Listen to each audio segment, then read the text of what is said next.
The Stainless Steel Rat by Harry Harrison. When the office door opened suddenly, I knew the game was up. It had been a moneymaker, but it was all over. As the cop walked in, I sat back in the chair and put on a happy grin. He had the same somber expression and heavy foot that they all have, and the same lack of humor. I almost knew to the word what he was going to say before he uttered a syllable. "James Bolivar de Gris, I arrest you on the charge." I was waiting for the word charge. I thought it made a nice touch that way. As he said it, I pressed the button that set off the charge of black powder in the ceiling. The crossbeam buckled, and the 3-ton safe dropped through right on the top of the cop's head. He squashed very nicely, thank you. The cloud of plaster dust settled, and all I could see of him was one hand, slightly crumpled. It twitched a bit, and the index finger pointed at me accusingly. His voice was a little muffled by the safe, and sounded a bit annoyed. In fact, he repeated himself a bit. "On the charge of illegal entry, theft, forgery." He ran on like that for quite a while. It was an impressive list, but I had heard it all before. I didn't let it interfere with my stuffing all the money from the desk drawers into my suitcase. The list ended with a new charge, and I would swear on a stack of 1,000 credit notes, that high that there was a hurt tone in his voice. "In addition, the charge of assaulting a police robot will be added to your record. This was foolish since my brain and larynx are armored and in my midsection. That I know well, George, but your little two-way radio is in the top of your pointed head, and I don't want you reporting to your friends just yet." One good kick knocked the escape panel out of the wall and gave access to the steps to the basement. As I skirted the rubble on the floor, the robot's fingers snapped out at my leg, but I had been waiting for that, and they closed about 2 inches short. I have been followed by enough police robots to know by now how indestructible they are. You can blow them up or knock them down and they keep coming after you, dragging themselves by one good finger and spouting saccharine morality all the while. That's what this one was doing. Give up my life of crime and pay my debt to society and such.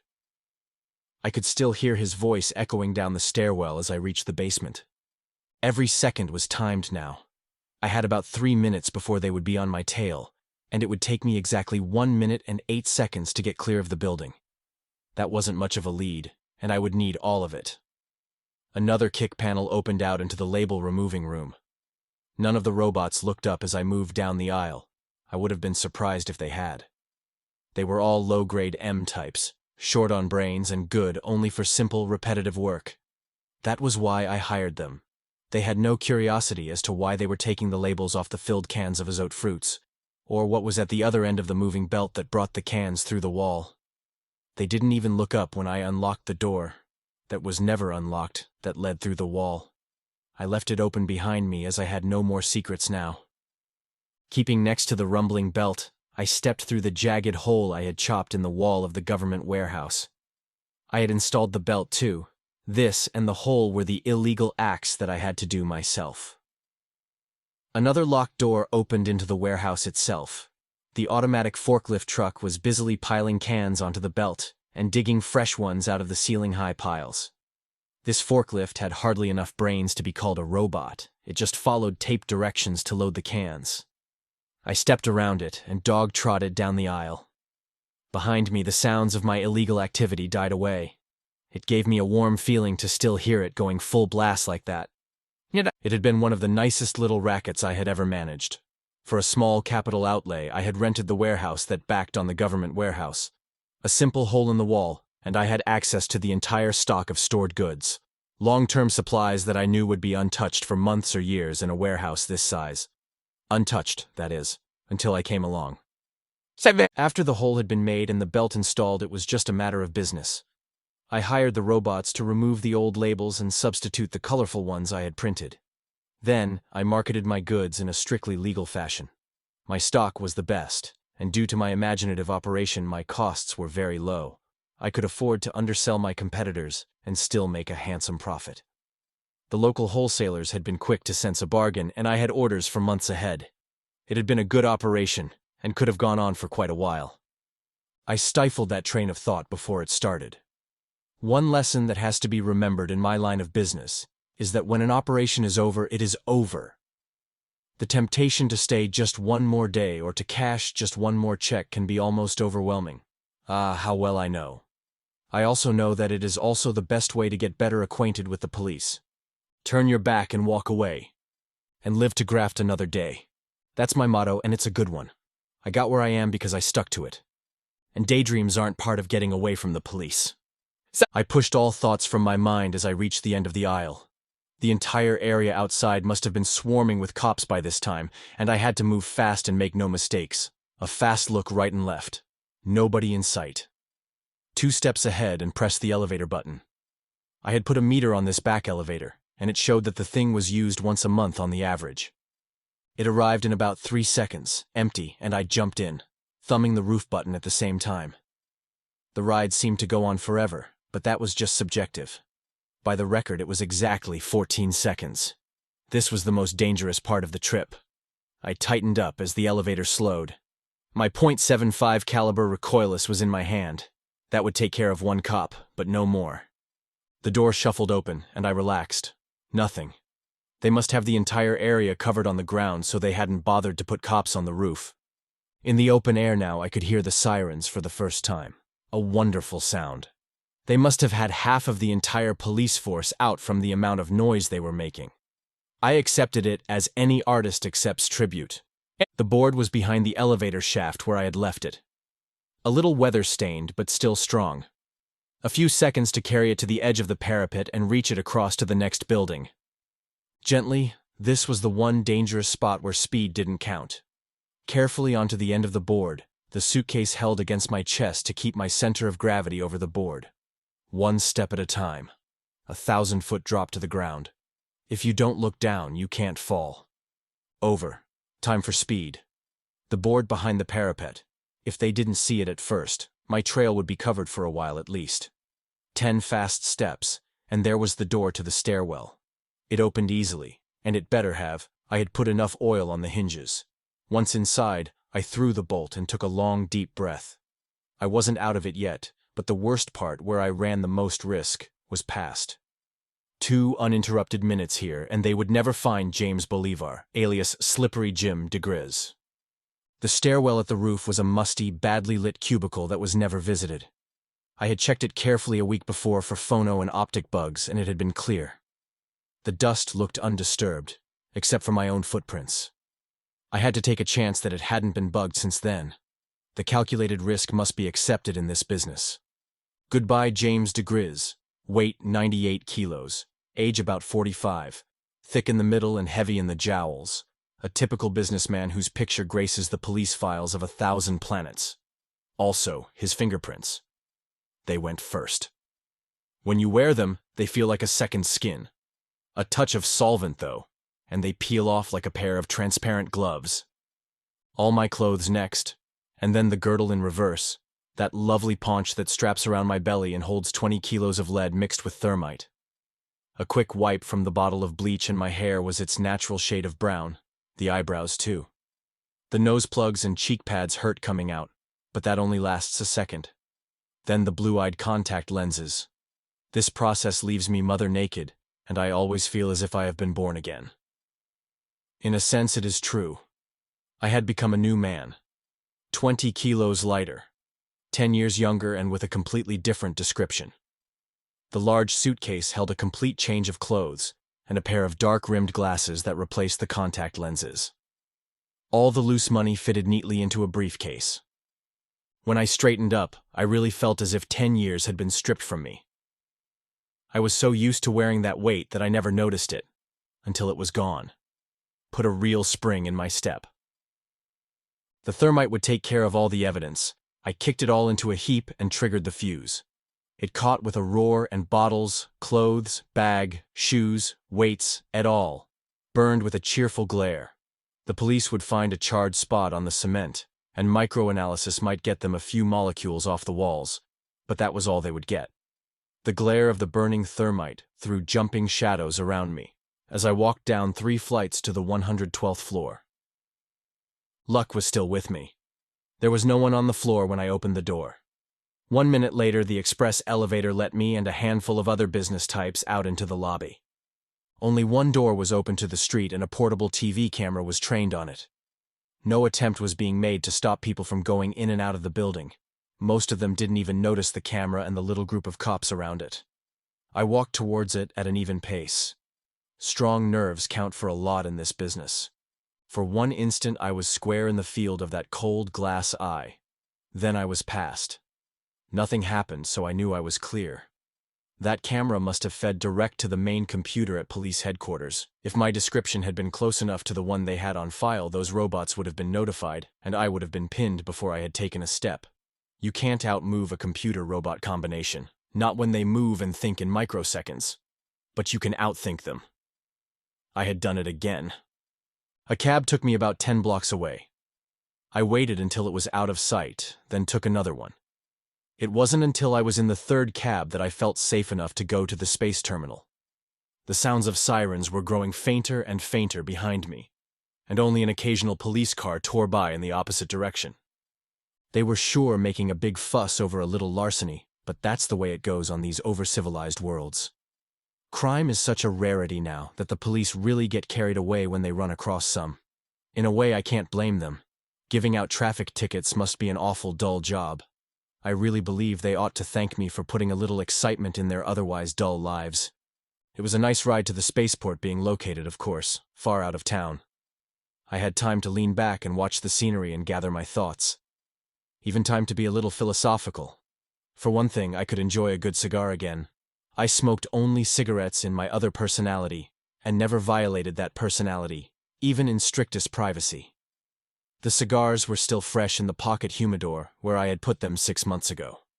I sucked a long mouthful and blew the smoke out at the flashing scenery. It was good to be off the job, just about as good as being on it.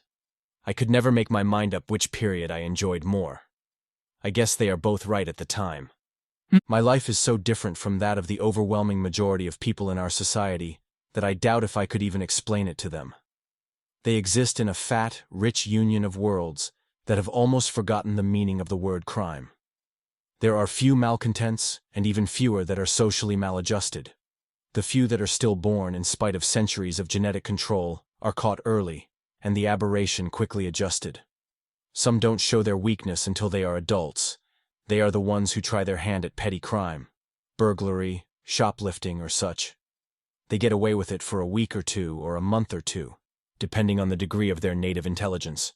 But sure as atomic decay, and just as predestined, the police reach out and pull them in. That is almost the full extent of crime in our organized, dandified society. 99% of it, let's say.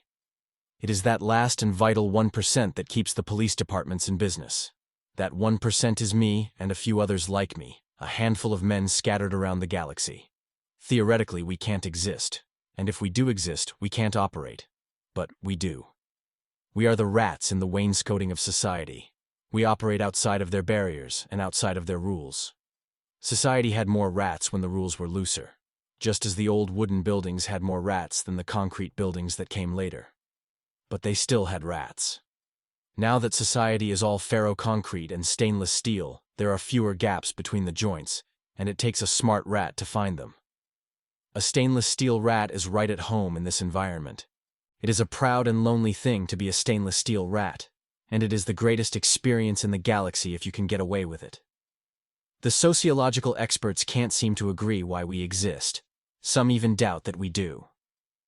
The most widely accepted theory says that we are victims of delayed psychological disturbance that shows no evidence in childhood when it can be detected and corrected, and only appears later in life.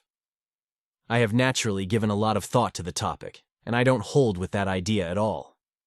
A few years back, I wrote a small book on the subject, under a nom de plume, of course, that was rather well received. My theory is that the aberration is a philosophical one, not a psychological one.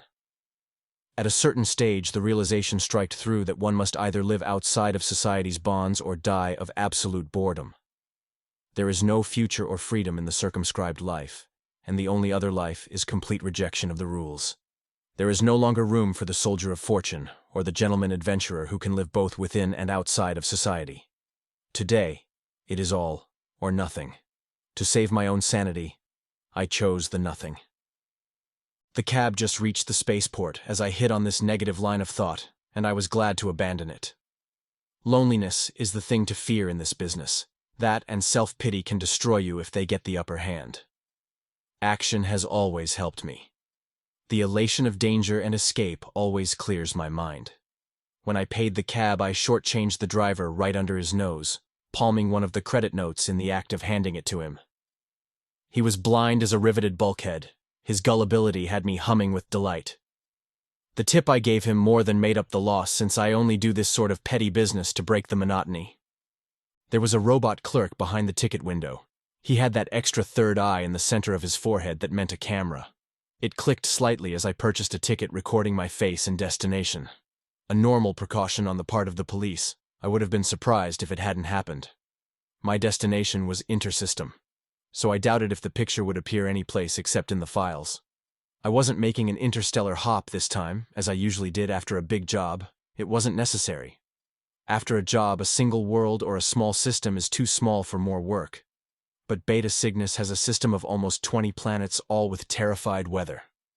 This planet, 3, was too hot now, but the rest of the system was wide open. There was a lot of commercial rivalry within the system, and I knew their police departments didn't cooperate too well. They would pay the price for that. My ticket was for Mori, number 18, a large and mostly agricultural planet. There were a number of little stores at the spaceport. I shopped them carefully and outfitted a new suitcase with a complete wardrobe and traveling essentials. The tailor was saved for last.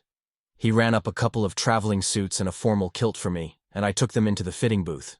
Strictly by accident, I managed to hang one of the suits over the optic bug in the wall and made undressing sounds with my feet while I doctored the ticket I had just bought. The other end of my cigar cutter was a punch. With it, I altered the keyed holes that indicated my destination. I was now going to Planet X, not Softy 8, and I had lost almost 200 credits with the alteration. That's the secret of ticket and order changing. Don't raise the face value. There is too good a chance that this will be noticed. If you lower the value and lose money on the deal, even if it is caught, people will be sure it is a mistake on the machine's part. There is never the shadow of a doubt, since why should anyone change a ticket to lose money? Before the police could be suspicious, I had the suit off the bug and tried it on, taking my time. Almost everything was ready now. I had about an hour to kill before the ship left. I spent the time wisely by going to an automatic cleaner and having all my new clothes cleaned and pressed. Nothing interests a customs man more than a suitcase full of unworn clothes. Customs was a snap, and when the ship was about half full, I boarded her and took a seat near the hostess. I flirted with her until she walked away, having classified me in the category of male, brash, annoying. An old girl who had the seat next to mine also had me filed in the same drawer and was looking out of the window with obvious ice on her shoulder. I dozed off happily, since there is one thing better than not being noticed, and that is being noticed and filed into a category. Your description gets mixed up with every other guy in the file, and that is the end of it.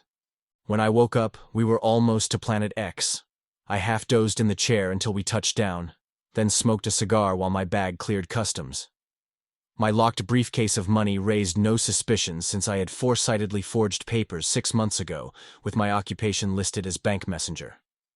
Interplanet credit was almost non-existent in this system, so the customs men were used to seeing a lot of cash go back and forth. Almost by habit, I confused the trail a little more, and ended up in the large manufacturing city of Brugge, over 1,000 kilometers from the point where I had landed.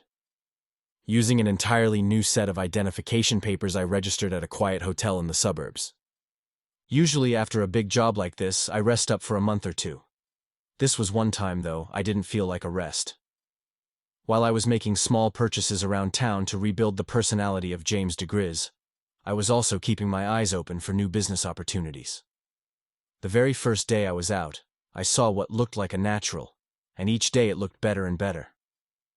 One of the main reasons I have stayed out of the arms of the law for as long as I have is that I have never repeated myself. I have dreamed up some of the sweetest little rackets, run them off once, then stayed away from them forever after. About the only thing they had in common was the fact that they all made money. About the only thing I hadn't hit to date was out-and-out armed robbery. It was time for a change, and it looked like that was it. While I was rebuilding the paunchy personality of Slippery Jim, I was making plans for the operation. Just about the time the fingerprint gloves were ready, the entire business was planned. It was simple, like all good operations should be. The less details there are, the less things there are that can go wrong. I was going to hold up Marios, the largest retail store in the city. Every evening, at exactly the same time, an armored car took the day's receipts to the bank. It was a tempting prize, a gigantic sum in untraceable small bills. The only real problem, as far as I was concerned, was how one man could handle the sheer bulk and weight of all that money. When I had an answer to that, the entire operation was ready. All the preparations were, of course, made only in my mind until the personality of James DeGriz was again ready. The day I slipped that weighted belly back on, I felt I was back in uniform. I lit my first cigarette almost with satisfaction, then went to work. A day or two for some purchases and a few simple thefts, and I was ready. I scheduled the following afternoon for the job. A large tractor truck that I had bought was the key to the operation, along with some necessary alterations I'd made to the interior. I parked the truck in an L-shaped alley about a half-mile from Marios. The truck almost completely blocked the alley, but that wasn't important since it was used only in the early morning.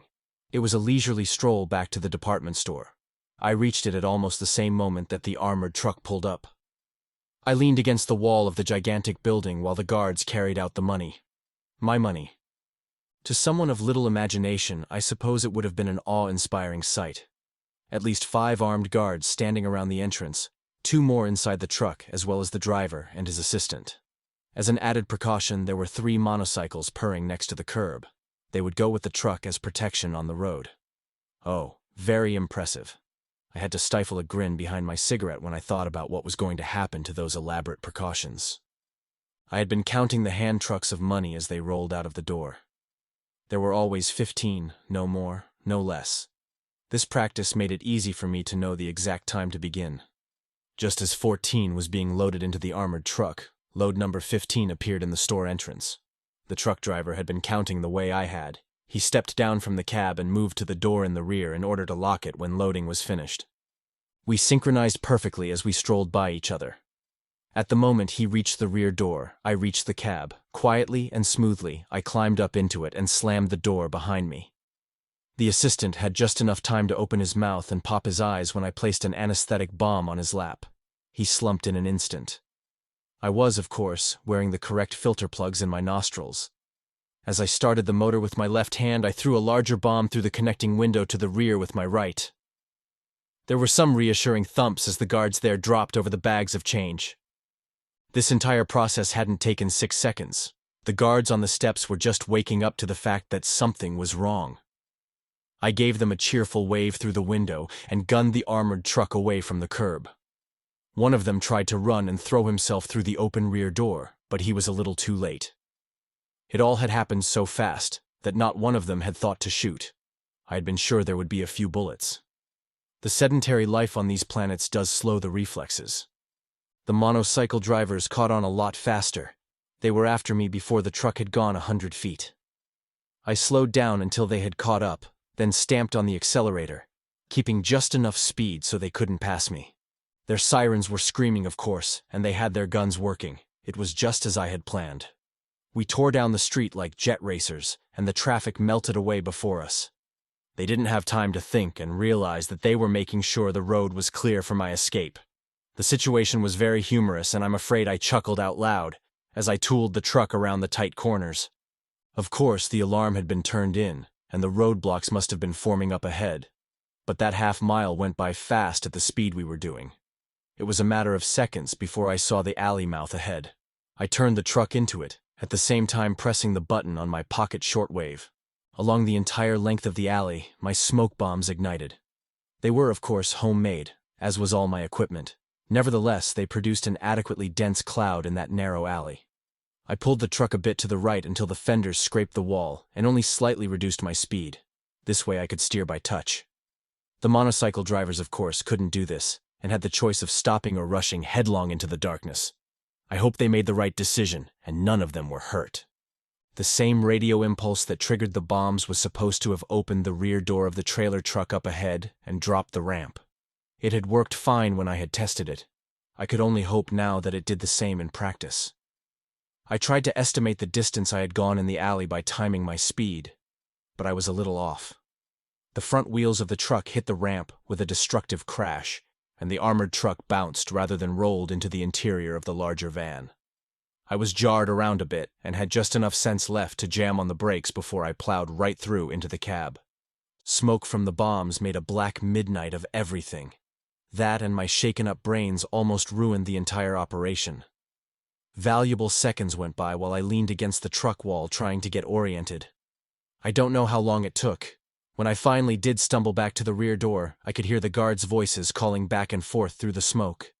They heard the bent ramp creak as I lifted it, so I threw 2 gas bombs out to quiet them down. The smoke was starting to thin as I climbed up to the cab of the tractor and gunned it into life. A few feet down the alley and I broke through into sunlight. The alley mouth opened out into a main street a few feet ahead, and I saw 2 police cars tear by. When the truck reached the street, I stopped and took careful note of all witnesses. None of them showed any interest in the truck or the alley. Apparently all the commotion was still at the other end of the alley. I poured power into the engine and rolled out into the street, away from the store I had just robbed. Of course, I only went a few blocks in that direction, then turned down a side street. At the next corner, I turned again and headed back towards Morayo's, the scene of my recent crime. The cool air coming in the window soon had me feeling better. I actually whistled a bit as I threaded the big truck through the service roads. It would have been fine to go up the highway in front of Morayo's and see all the excitement, but that would have been only asking for trouble. Time was still important. I had carefully laid out a route that avoided all congested traffic, and this was what I followed. It was only a matter of minutes before I was pulling into the loading area in the back of the big store. There was a certain amount of excitement here, but it was lost in the normal bustle of commerce. Here and there, a knot of truck drivers or shipping foremen were exchanging views on the robbery. Since robots don't gossip, the normal work was going on. The men were, of course, so excited that no attention was paid to my truck when I pulled into the parking line next to the other vans. I killed the engine and settled back with a satisfied sigh. The first part was complete. The second part of the operation was just as important, though. I dug into my paunch for the kit that I always take on the job, for just such an emergency as this. Normally, I don't believe in stimulants, but I was still groggy from the banging around. 2 cc's of Lina 10 in my anti-cubital cleared that up quickly enough. The spring was back in my step when I went into the back of the van. The driver's assistant and the guards were still out and would stay that way for at least 10 hours. I arranged them in a neat row in the front of the truck, where they wouldn't be in my way, and went to work. The armored car almost filled the body of the trailer, as I knew it would. Therefore, I had fastened the boxes to the walls.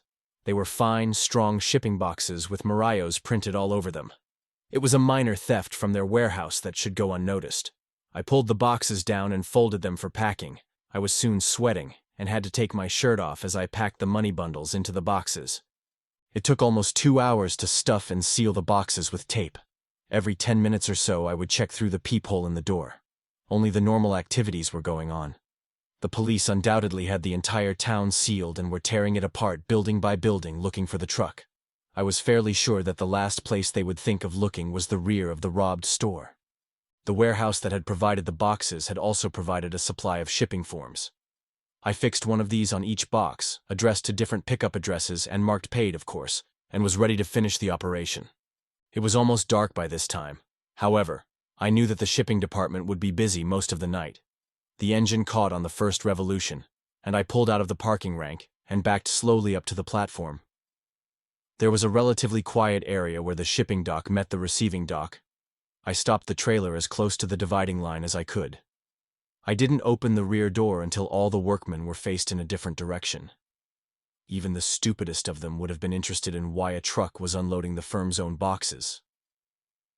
As I piled them up on the platform, I threw a tarp over them. It only took a few minutes.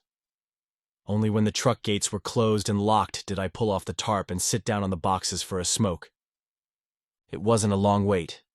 Before the cigarette was finished, a robot from the shipping department passed close enough for me to call him. "Over there. The M19 that was loading these burned out a brake band. You better see that they're taken care of." His eyes glowed with the light of duty. Some of these higher M-types take their job very seriously. I had to step back quickly as the fork lifts and M trucks appeared out of the doors behind me. There was a scurry of loading and sorting, and my haul vanished down the platform. I lighted another cigarette and watched for a while as the boxes were coded and stamped and loaded on the outgoing trucks and local belts. All that was left for me now was the disposing of the truck on some side street and changing personalities. As I was getting into the truck, I realized for the first time that something was wrong. I, of course, had been keeping an eye on the gate, but not watching it closely enough. Trucks had been going in and out. Now the realization hit me like a hammer blow over the solar plexus. They were the same trucks going both ways. A large red cross-country job was just pulling out. I heard the echo of its exhaust roar down the street, then die away to an idling grumble. When it roared up again, it didn't go away. Instead, the truck came in through the second gate. There were police cars waiting outside that wall, waiting for me. For the first time in my career, I felt the sharp fear of the hunted man. This was the first time I had ever had the police on my trail when I wasn't expecting them. The money was lost, that much was certain, but I was no longer concerned with that. It was me they were after now. Think first, then act. I was safe enough for the moment. They were, of course, moving in on me, going slowly as they had no idea of where I was in the giant loading yard. How had they found me? That was the important point. The local police were used to an almost crimeless world. They couldn't have found my trail this quick. In fact, I hadn't left a trail. Whoever had set the trap here had done it with logic and reason. Unbidden, the words jumped into my mind. The Special Corps. Nothing was ever printed about it. Only 1,000 whispered words heard on 1,000 worlds around the galaxy. The Special Corps. The branch of the League that took care of the troubles that individual planets couldn't solve.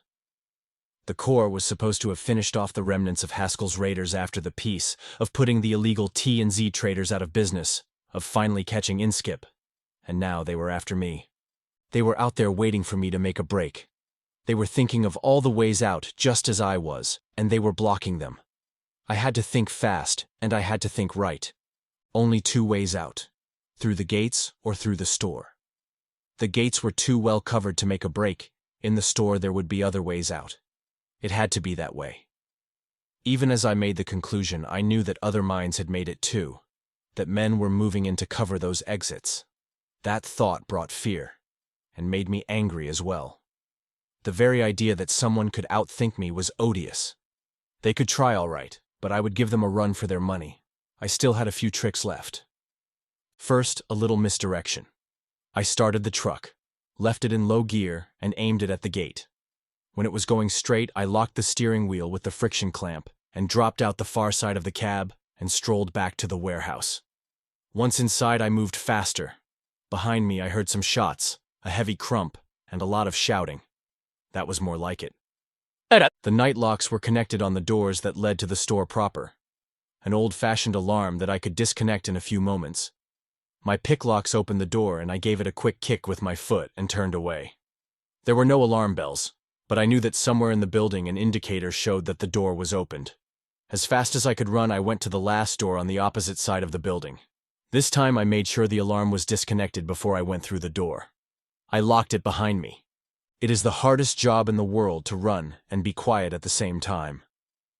My lungs were burning before I reached the employee's entrance. A few times I saw flashlights ahead and had to double down different aisles.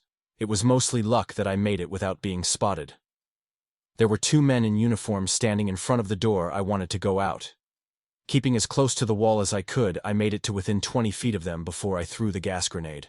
For 1 second I was sure that they had gas masks on and I had reached the end of the road.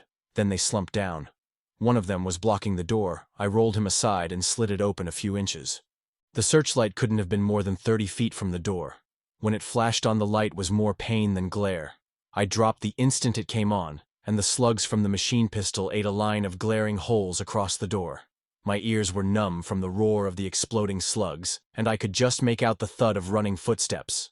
My own 75 cents was in my hand, and I put an entire clip of slugs through the door, aiming high so I wouldn't hurt anyone. It would not stop them, but it should slow them down. They returned the fire. Must have been a whole squad out there. Pieces of plastic flew out of the back wall and slugs screamed down the corridor. It was good cover. I knew there was nobody coming up behind me. Keeping as flat as I could, I crawled in the opposite direction, out of the line of fire. I turned 2 corners before I was far enough from the guns to risk standing up. My knees were shaky, and great blobs of color kept fogging my vision. The searchlight had done a good job. I could barely see it all in the dim light.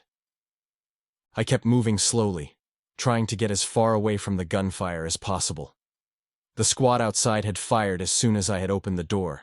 That meant standing orders to shoot at anyone who tried to leave the building. A nice trap. The cops inside would keep looking until they found me. If I tried to leave, I would be blasted. I was beginning to feel very much like a trapped rat. Every light in the store came on and I stopped, frozen. I was near the wall of a large farm goods showroom.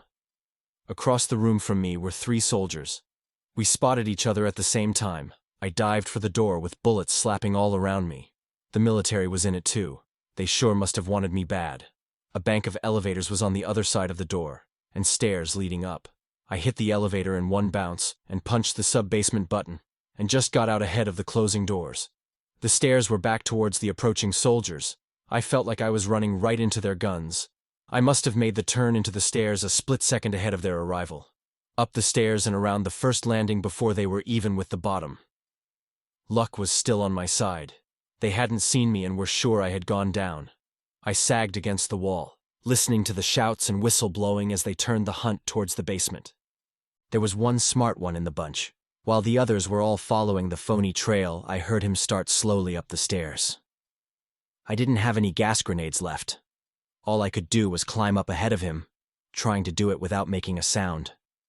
He came on slowly and steadily, and I stayed ahead of him. We went up 4 flights that way, me in my stockinged feet with my shoes around my neck, his heavy boots behind me making a dull rasping on the metal stairs. As I started up the 5th flight, I stopped, my foot halfway up a step.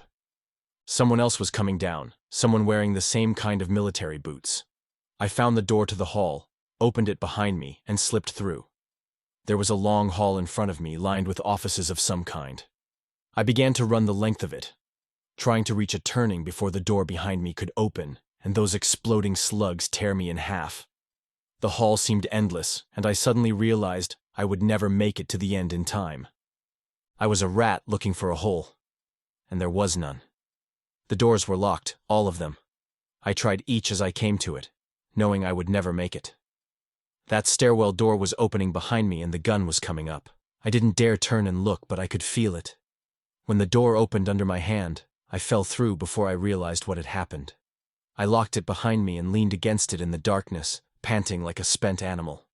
Then the light came on, and I saw the man sitting behind the desk, smiling at me.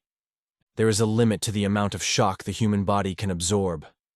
I'd had mine. I didn't care if he shot me or offered a cigarette. I had reached the end of my line. He did neither. He offered me a cigar instead. "Have one of these, de Gris. I believe they're your brand." The body is a slave of habit. Even with death a few inches away, it will respond to established custom. My fingers moved of their own volition and took the cigar. My lips clenched it, and my lungs sucked it into life. And all the time, my eyes watched the man behind the desk, waiting for death to reach out. It must have shown. He waved towards a chair and carefully kept both hands in sight on top of the desk. I still had my gun. It was trained on him. "Sit down, de Gris, and put that cannon away. If I wanted to kill you, I could have done it a lot easier than herding you into this room." His eyebrows moved up in surprise when he saw the expression on my face. "Don't tell me you thought it was an accident that you ended up here?" I had, up until that moment, and the lack of intelligent reasoning on my part brought on a wave of shame that snapped me back to reality. I had been outwitted and outfought. The least I could do was surrender graciously. I threw the gun on the desk and dropped into the offered chair. He swept the pistol neatly into a drawer and relaxed a bit himself. "Had me worried there for a minute, the way you stood there rolling your eyes and waving this piece of field artillery around?" "Who are you?" He smiled at the abruptness of my tone. "Well, it doesn't matter who I am. What does matter is the organization that I represent." "The Corps?" "Exactly. The Special Corps. You didn't think I was the local police, did you? They have orders to shoot you on sight. It was only after I told them how to find you that they let the Corps come along on the job. I have some of my men in the building. They're the ones who herded you up here. The rest are all locals with itchy trigger fingers. It wasn't very flattering, but it was true. I had been pushed around like a Class M robot, with every move charted in advance. The old boy behind the desk, for the first time I realized he was about 65, really had my number. The game was over. All right, Mr. Detective, you have me, so there is no sense in gloating. What's next on the program? Psychological reorientation, lobotomy, or just plain firing squad?